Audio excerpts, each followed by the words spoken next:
Kristen Antoinette Gray and her female partner Saundra Michelle Alexander were deported from Indonesia. This is because the contents of Gray's tweets are considered to be spreading disturbing information. This case began when Bali trended on Twitter social media on Sunday, the 17th of January 2021 night.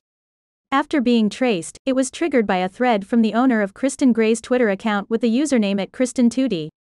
On his Twitter account, he tweeted several things about Bali, including Gray telling his experience of moving to Bali in 2019. The decision was made after losing his job. However, he could not return to his hometown, United States of America, because of the COVID-19 pandemic. While in Bali, Gray admitted to working in the graphic design field. He also mentioned a number of things that made him feel at home in Bali. For one thing, the cost of living in Bali is cheaper than the United States. Gray also invited other foreign nationals to visit Bali despite the COVID-19 pandemic. The viral thread was criticized by netizens. Most netizens considered Gray's actions to be unwise because the COVID-19 pandemic was still ongoing. Gray's tweet eventually triggered the immigration to conduct a search for the American foreigner.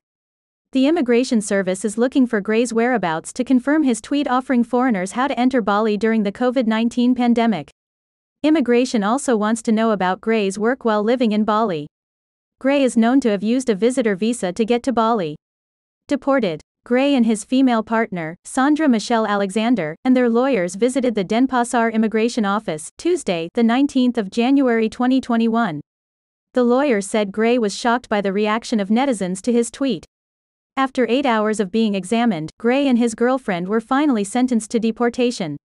The follow-up action of U.S. citizen Kristen Gray and her partner is subject to deportation or expulsion of Immigration Administration, said head of the Bali Ministry of Law and Human Rights Regional Office Jamaruli Manahurik during a press conference at the Denpasar Immigration Office, Tuesday.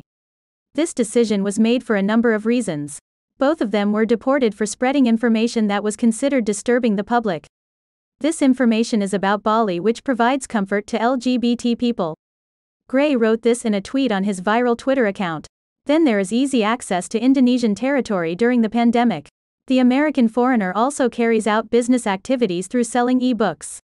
Based on the investigation, Gray has sold about 50 e-books at a price of $30 or the equivalent of Rp 422,000. The title of the e-book is Our Bali Life is Yours. Apart from selling books, he also offered consultation on how to enter Indonesia during the COVID-19 pandemic. For the consultation, Gray put up a tariff of $50 or the equivalent of Rp 703,000 with a duration of 45 minutes. That the person concerned offered foreigners to move to Indonesia during Corona. That was clearly written on his Twitter and in an e-book that can be downloaded. That's what was done here, and that was almost a year, he said. He was also deported because a tweet inviting foreigners to move to Bali during the pandemic contradicted the circular of the head of the COVID-19 Handling Task Force No. 2 of 2021 concerning international travel health protocols in the COVID-19 pandemic period. As well as the circular of the Director General of Immigration No. EMIO 103, GR.01.01 year 2021 concerning temporary restrictions on the entry of foreigners into Indonesian territories during the COVID-19 pandemic.